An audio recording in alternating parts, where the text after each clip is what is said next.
ప్రభుత్వం నిర్వహిస్తున్న రెవెన్యూ సదస్సులు తిరుపతిలో నేడు కచ్చపి ఆడిటోరియంలో ప్రారంభమైంది. ఈ కార్యక్రమంలో ప్రజా సమస్యలు పరిష్కరించాలని సిపిఎం జిల్లా కార్యదర్శి వందవాసి నాగరాజు పలు సమస్యలపై ఫిర్యాదు చేశారు.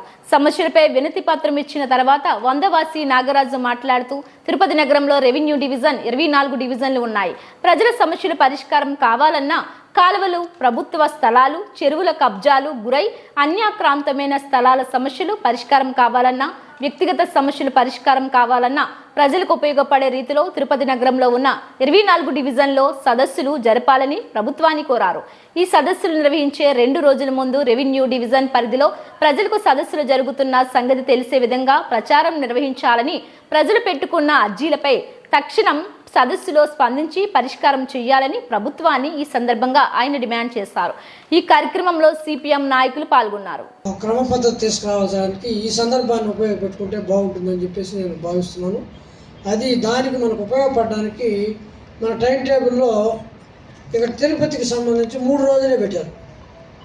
రూరల్కి సంబంధించి అంటే తిరుపతి అర్బన్ మండలంలో ఉన్న మంగళం కానీ, సెట్టిపల్లి కానీ అక్కడ వాటికి సంబంధించి ఒక 3 రోజులు ఏర్పాటు చేయడం జరిగింది. నేను గతంలో మనకేం జరిగిందంటే నరసింహ గారికి కూడా తెలుసు, మనకు ఒక 23 రెవెన్యూ వార్డులు ఉన్నాయి. అంటే రెవెన్యూ వార్డు, నేను మున్సిపల్ వార్డులు చెప్తున్నా, 50 వాటిలో పెట్టమని కూడా నా ఉద్దేశం. ఇప్పుడు ఈరోజు మనం ఇక్కడ చెప్తున్నాం, ఇక్కడికి ఎవరు రావాలో తెలియదు. నేను 18వ రెవెన్యూ డివిజన్ రిప్రజెంట్ చేస్తున్నా. 18వ రెవెన్యూ డివిజన్ అతను ఏ డివిజన్లోకి వచ్చి తన సమస్య చెప్పుకోవాలి అనే విషయం తెలియదు. కాబట్టి ఇప్పటికైనా, ఎందుకంటే మనకు 33 రోజులు ఉంది కాబట్టి మనం ఒక 5-6 రోజులే టైం టేబుల్ పెట్టుకొని దాన్ని క్లోజ్ చేసుకునేది కాకుండా ప్రజలకు సంబంధించి తిరుపతిలోనే మన జిల్లాలో పెద్ద హెడ్ క్వార్టర్ కాబట్టి చాలా సమస్యలు ఉన్నాయి. ఆ సమస్యలకు సంబంధించి ఉదాహరణకి ఇప్పుడు మన సుందరయ్య నగర్ ఉంది. నిన్న మన నరసింహ యాదవ్ గారు వాళ్ళ ఆఫీసు సెక్రటరీగా ఉన్న మనోహరాచార్య గారు క్లియర్గా చెప్పారు. అక్కడికి సంబంధించి వాళ్ళకి ఫ్రీ హోల్డ్ చేయడము, 22A నుంచి మినహాయించడం, వాళ్ళందరూ కూడా ఉచితంగా పట్టాలు రిజిస్ట్రేషన్ చేసి ఇస్తే ఈ ప్రభుత్వానికి చేస్తున్న దానికి కూడా గతం కన్నా ఉపయోగకరంగా ఉంటుంది.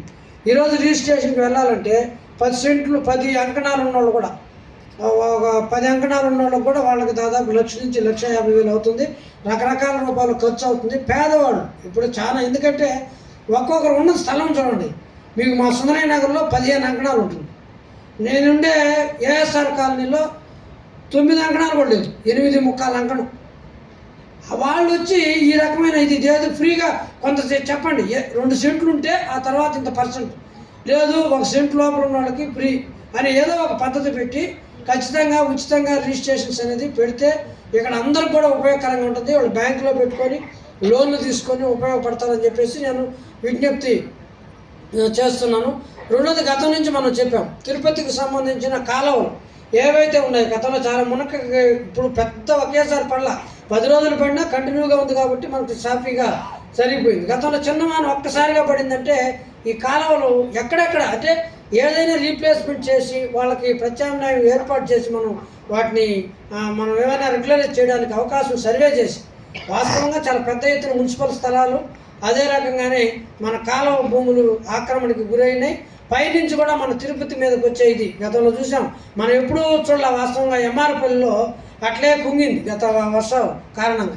అదేవిధంగా ఆటో నగర్లో కూడా పెద్ద ఎత్తున ఇదయింది. వీటన్నిటికి సంబంధించి ఈ ప్రభుత్వంలో కొంచెం వాటిని సర్వే చేసి ఖచ్చితంగా వాటిని మనం మార్కింగ్ చేసి అవకాశం ఎక్కడైతే ఉందో వాటందరూ కూడా ప్రత్యామ్నాయం, నేను చెప్తుంది పేదలైతే ప్రత్యామ్నాయం చేయండి, పెద్ద వాళ్ళని ఆక్రమించుకుంటే ఖచ్చితంగా మనం చేయండి. ఈరోజు మనం హైదరాబాద్ చూస్తున్నాం, చాలా పెద్ద ఎత్తున అక్కడ ఏ రకంగా చేస్తున్నారు, లేకపోతే మన విజయవాడ ఇట్లాంటివన్నీ కూడా చూస్తున్నాం. కాబట్టి ఆ సమస్యను కూడా ఈ రెవెన్యూ సందర్భంగా మేడం గారు కొంత చర్య తీసుకొని చేయాలని చెప్పేసి కోరుతున్నాను. అదే రకంగా గతంలో ఒక ఎక్సర్సైజ్ జరుగుతూ ఉంది. తిరుపతిలో ఉన్న ప్రజలు ఎక్కువ మంది మన అర్బన్ మండలమే కాబట్టి సెట్టిపల్లి ఇష్యూ కూడా జరుగుతూ ఉంది. వాటికి కొంత పురోగతి ఉంది, అది ఆ గవర్నమెంట్ స్థాయిలో కూడా జరుగుతుంది. మన నాయకులు కూడా కొంత శ్రద్ధ చేస్తున్నాం. దానికి సంబంధించి కూడా ఒక ప్రక్రియ స్టార్ట్ అయింది. అభ్యంతరంగా ఉన్నటన్నింటిని కూడా సెటిల్ చేసే ఇది సంతోషకరమైన విషయం. దాన్ని కూడా ఈ సందర్భంగా మనం క్లియర్ కట్గా చేసి ఈ రెవెన్యూ సదస్సు లోపల ప్లాట్లు ఎవరైతే కొన్ని రిజిస్ట్రేషన్ చేసుకున్నారో వాళ్ళందరూ కూడా మళ్ళీ మనం ఉచితంగా ఎట్లా జీవోలో ఉంది కాబట్టి రిజిస్ట్రేషన్ చేసేట్టుగా చర్యలు తీసుకోగలమా లేదనేది. ఎందుకంటే మా కలెక్టర్ గారు అప్పుడు మీటింగ్లో చెప్పినప్పుడు ఒక 15 days లేదు 1 month అన్నారు. మేము మీటింగ్ అయితే కూడా సెప్టెంబర్లో అయినాం, అక్టోబర్ అయిపోయింది, నవంబర్ అయిపోయింది, ఇప్పుడు డిసెంబర్ కూడా అవుతాం. ఎందుకంటే మనం గుర్తొచ్చేది ఏంటంటే లేట్గా చేయడం వల్ల గవర్నమెంట్కి కూడా రావాల్సిన మైలేజ్ రాదు, ఎవరైతే శ్రద్ధగా చేశారని. అది కొంచెం యంత్రాంగం కూడా అడిగారు మేడం, అది ఇచ్చారా లేదా, ఆ యంత్రాంగం ఏర్పాటు చేసుకొని మనం పూర్తిగా ఆ సమస్యను కూడా ఈ సందర్భంగా రెవెన్యూ సదస్సు సందర్భంగా పరిష్కరించాలని చెప్పేసి నేను కోరుతున్నాను. అదే రకంగా మంగళం ఏరియాలో అక్కడ బీటీఆర్ కాలనీలో ఆ పక్కన మన సర్వే ల్యాండ్ డిపార్ట్మెంట్ వాళ్ళకి ఒక 40 acres కేటాయించారు. అది ఆల్రెడీ అక్కడ ఉన్న పేదలకి పట్టాలు ఇచ్చిన వాళ్ళకి ఇచ్చి తర్వాత సర్వే డిపార్ట్మెంట్ చెప్పారు. అప్పుడు హామీ ఇచ్చే తెలుగుదేశం గవర్నమెంట్ ఏం చెప్పారంటే మేము వస్తే అవన్నీ కూడా పేదలకి ఇళ్ల స్థలాలకు ఇస్తాం, వాళ్ళకి కావాలంటే వేరే దగ్గర సర్వే ల్యాండ్ డిపార్ట్మెంట్ వాళ్ళకి ఇస్తామని చెప్పారు. ఇప్పుడు సర్వే అవన్నీ కూడా కొంత పక్కన పెట్టిన పరిస్థితి.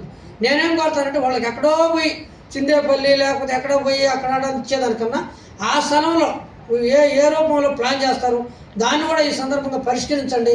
అక్కడ కూడా చాలా పెద్ద స్థాయిలో ఆక్రమణలు జరిగినాయి. ఈ ఆక్రమణని ప్రభుత్వం ఇప్పుడు మ్యాప్ పెట్టారంటే ఇక్కడ గవర్నమెంట్ ల్యాండ్ ఏది మీరు మ్యాప్ ఏర్పాటు చేయాలి కదా. ఇప్పుడు ఈ మొత్తం ఈ ఏరియా ఏ సరౌండింగ్లో చేస్తున్నారు నిబంధనలు నేనే నిన్న ట్రాన్స్లేట్ చేసి ఇచ్చాను. ఇక్కడికి వచ్చాయో తెలియదు నాకు. నేనే కలెక్టర్ గారికి మొత్తం ట్రాన్స్లేట్ చేసి నరసింహేద గారు ఉన్నారు, కలెక్టర్ గారికి తీసుకున్నాం. తెలుగులో ప్రతి ఒక్కరు కూడా దీన్ని నిబంధన ఇవన్నీ కూడా ఇవ్వాలి. ఆ రూపంలో ఒక మోడల్ అర్జీ అని అన్నాం. తర్వాత ఇప్పుడు ముఖ్యమంత్రి గారు సందేశం చదివారన్నారు. అదే రకంగా ఈ రెవెన్యూ సదస్సులో మనం ఏ లక్ష్యాలు అయితే సాధించాలనుకున్నాం ఆ లక్ష్యాలని సాధించడం కోసం చేస్తే ఒక నిడుదనంగా ఉంటుంది. ఇదేదో కలెక్టర్ గారే చెప్పారు, ఇదేదో వేదికలు పెట్టి లేదా ఉపన్యాసాలు లేకపోతే అవి కాదు, ప్రజలతో ఇంటరాక్ట్ అయ్యి ప్రజలే లేరు ఇక్కడ. ఇంటరాక్ట్ ఏముంది, వాళ్ళ సమస్యలే చెప్పేది ఎవరికి తెలుసు.